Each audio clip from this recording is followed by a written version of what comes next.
ईश्वर को प्राप्त करने के लिए सच्ची भक्ति, निष्काम कर्म, ज्ञान और ध्यान आवश्यक हैं। मन को शुद्ध रखना, अहंकार और स्वार्थ से दूर रहना तथा प्रेम और दया का मार्ग अपनाना जरूरी है। संतों और शास्त्रों के अनुसार ईश्वर भक्ति से, नामस्मरण से और सत्संग से प्राप्त होते हैं। ध्यान और साधना द्वारा मन को एकाग्र करके ईश्वर का साक्षात्कार किया जा सकता है। सच्ची श्रद्धा और समर्पण होने पर ईश्वर स्वयं भक्त की राह आसान कर देते हैं। सद्गुणों का पालन करना, सत्य की राह पर चलना और दूसरों की सेवा करना भी ईश्वर प्राप्ति के साधन है। जब मनुष्य अहंकार, लोभ और मोह से मुक्त होकर ईश्वर को ही अपना सर्वोच्च लक्ष्य बना लेता है, तब उसे ईश्वर की अनुभूति होती है।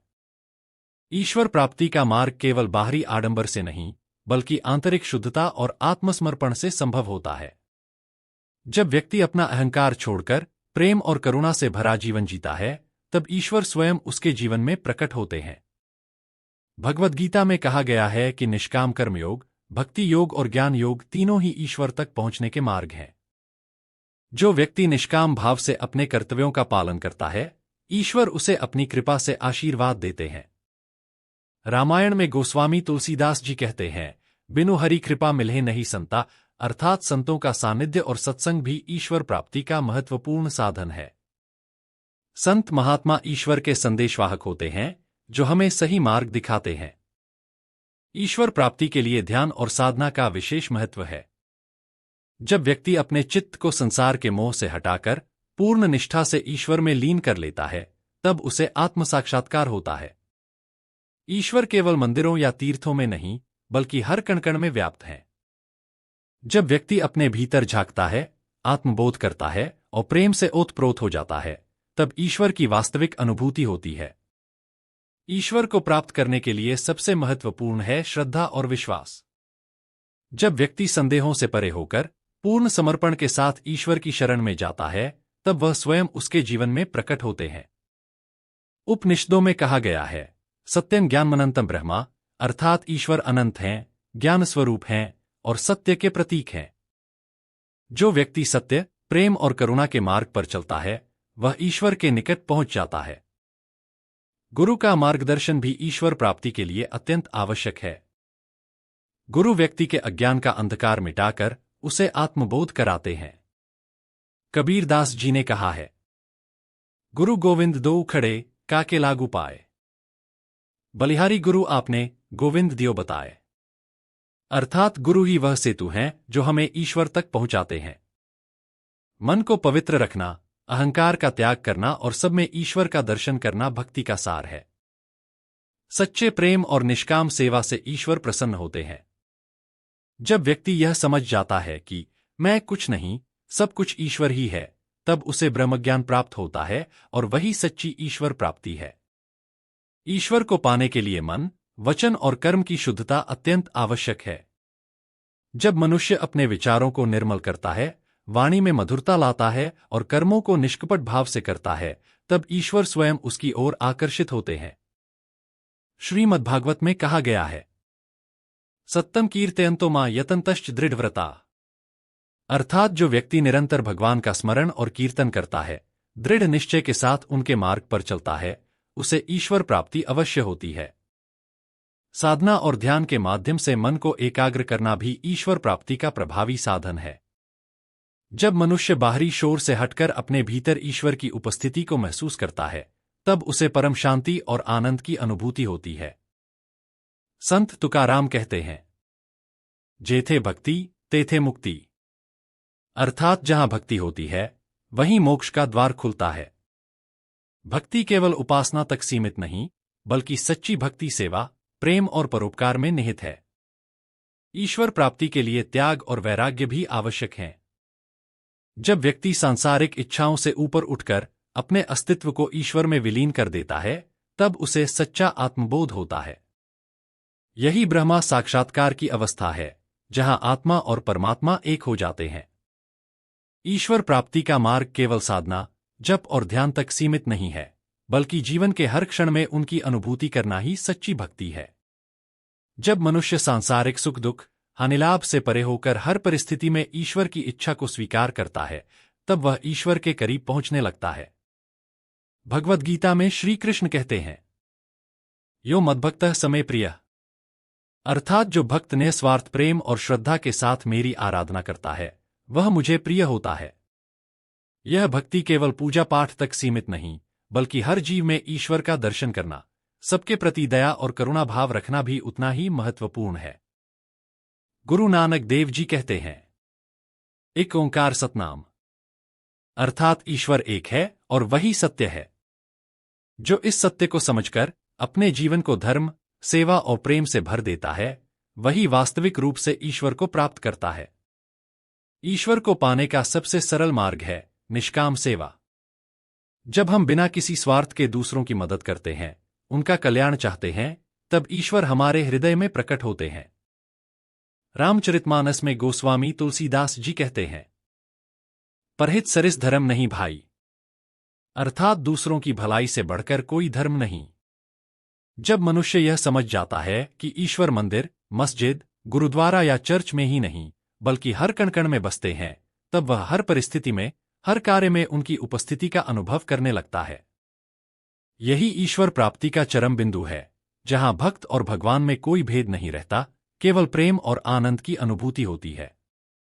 ईश्वर को प्राप्त करने का सबसे सरल और सहज मार्ग प्रेम है। जब व्यक्ति निस्वार्थ प्रेम से ओतप्रोत होकर समस्त जीवों को अपना समझता है, तब वह ईश्वर के सानिध्य में आ जाता है। प्रेम ही वह शक्ति है जो आत्मा को परमात्मा से जोड़ती है।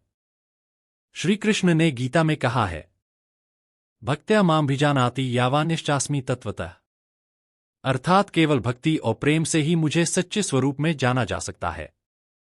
यह भक्ति किसी विशेष कर्मकांड की मोहताज नहीं, बल्कि पूर्ण समर्पण और निश्चल हृदय से होती है।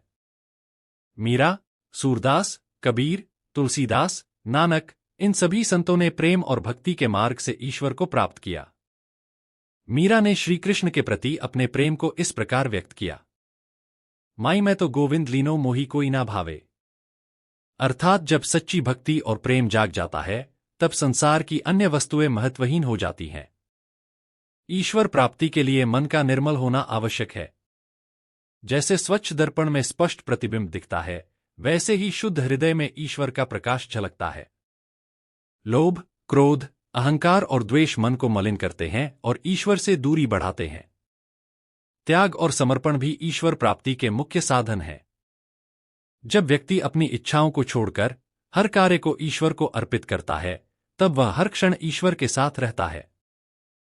संत कबीर कहते हैं, जब मैं था तब हरि नहीं, अब हरि है मैं नाही, अर्थात जब तक मैं यानी अहंकार था, तब तक ईश्वर नहीं मिले, और जब अहंकार मिट गया, तब केवल ईश्वर ही शेष रह गए। सत्य, अहिंसा, सेवा और प्रेम, यही ईश्वर तक पहुंचने के सच्चे मार्ग हैं। जो व्यक्ति हर कार्य में ईश्वर को देखता है, सत्य ही जीवन का आधार है। सत्य के बिना जीवन दिशाहीन और अस्थिर हो जाता है।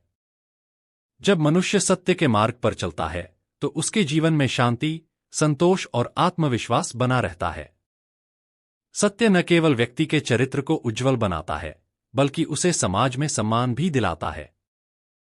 महात्मा गांधी ने सत्य को जीवन का सर्वोच्च आदर्श माना और कहा कि सत्य ही ईश्वर है। सत्य की राह कठिन हो सकती है, लेकिन अंततः विजय सत्य की ही होती है। जो व्यक्ति सत्य को अपनाता है, वह हर परिस्थिति में आत्मबल से भर जाता है और कोई भी विपरीत परिस्थिति उसे डिगा नहीं सकती।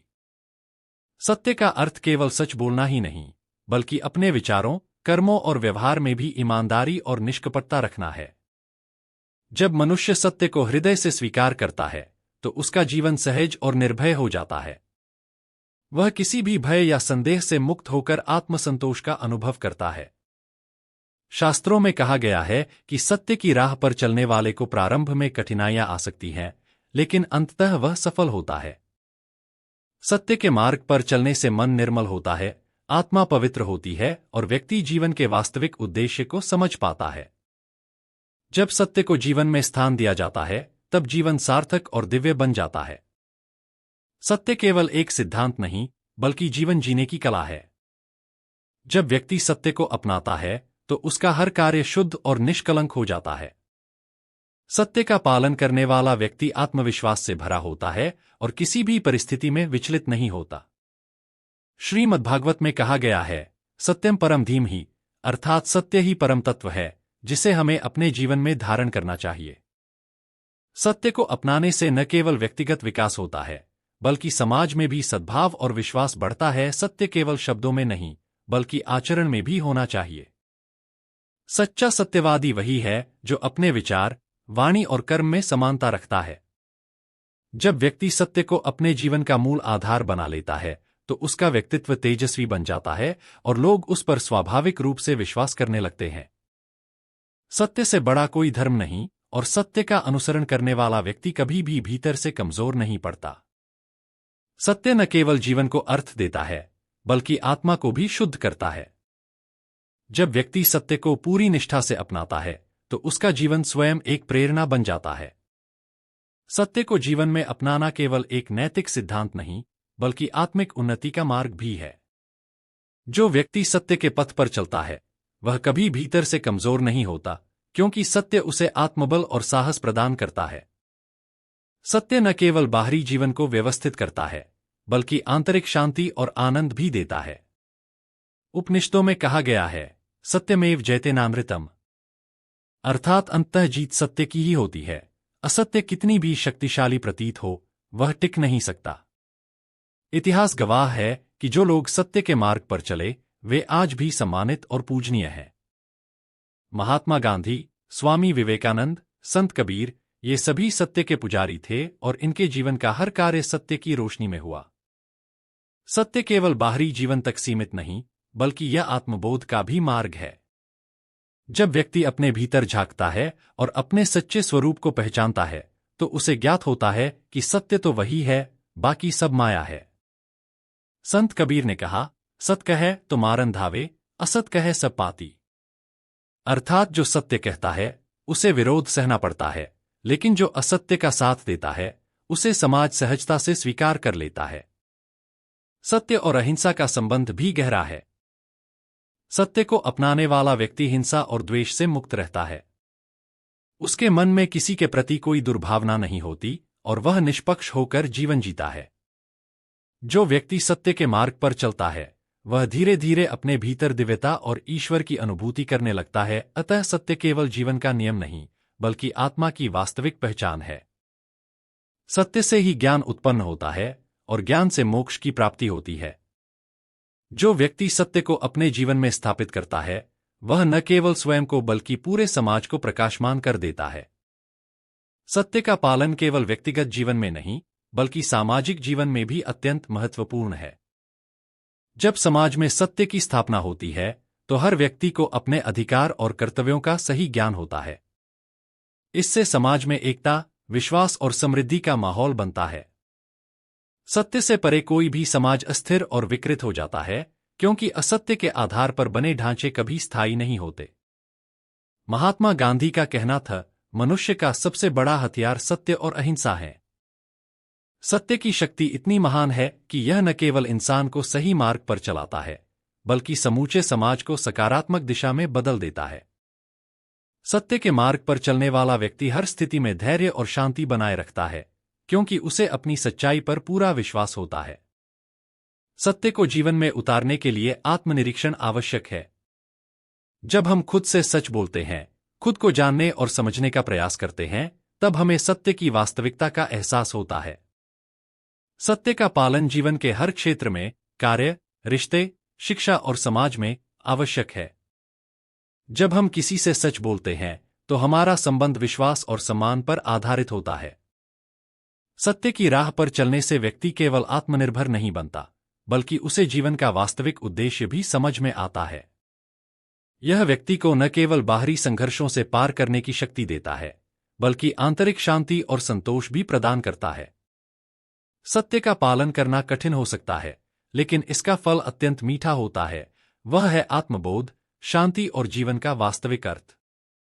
इसलिए सत्य को जीवन का मूल मानकर हर कार्य, शब्द और विचार में उसे व्यक्त करना चाहिए, ताकि जीवन सच्चे अर्थों में सफल और सार्थक हो सके। सत्य को जीवन में अपनाने से न केवल व्यक्ति का व्यक्तिगत विकास होता है, बल्कि समग्र समाज में सकारात्मक परिवर्तन आते हैं। सत्य, जैसे कि शास्त्रों में कहा गया है, न केवल बाहरी संसार का प्रतिबिंब है, बल्कि यह आत्मा का प्रतिबिंब भी है। जब हम सत्य को अपने जीवन का आधार बनाते हैं, तो न केवल हम अपने भीतर शांति और संतोष पाते हैं, बल्कि हमारे कार्यों में भी एक दिव्यता का आभास होता है। सत्य के मार्ग पर चलना कोई आसान कार्य नहीं होता, क्योंकि असत्य की राह अक्सर लुभाती है और क्षणिक लाभ देती है। लेकिन जो व्यक्ति सत्य के पथ पर दृढ़ता से चलता है, वह अंततः सच्चे सुख और शांति को प्राप्त करता है। यह सत्य का नियम है, जो सत्य को अपनाता है वह कभी नष्ट नहीं होता और उसका मार्ग सदैव प्रकाश में रहता है। सत्य का पालन समाज के भीतर विश्वास और सम्मान का निर्माण करता है। जब समाज के हर व्यक्ति में सत्य और ईमानदारी का संस्कार होता है, तो समाज समृद्ध, शांतिपूर्ण और सहयोगात्मक बनता है। इस प्रकार सत्य केवल व्यक्तिगत और सामाजिक जीवन में ही नहीं, बल्कि संपूर्ण मानवता के विकास में एक अपरिहार्य शक्ति है। सत्य का एक और महत्वपूर्ण पहलू यह है कि यह आत्मा के बंधनों से मुक्ति दिलाता है। जब व्यक्ति अपने भीतर के भ्रम, अहंकार और झूठ से मुक्त होकर सत्य का पालन करता है, तो वह आत्मज्ञान की ओर अग्रसर होता है। सत्य की राह पर चलने से हर कार्य में ईश्वर का दर्शन होता है और मनुष्य अपनी वास्तविकता को पहचानने में सक्षम होता है। इसलिए सत्य को जीवन में अपनाना न केवल एक नैतिक दायित्व है, बल्कि यह आत्मिक उन्नति का भी मार्ग है। जब हम सत्य को सच्चे अर्थों में समझते हैं और उसका पालन करते हैं, तो हम न केवल अपने जीवन को सार्थक बनाते हैं, बल्कि पूरी मानवता की सेवा भी करते हैं।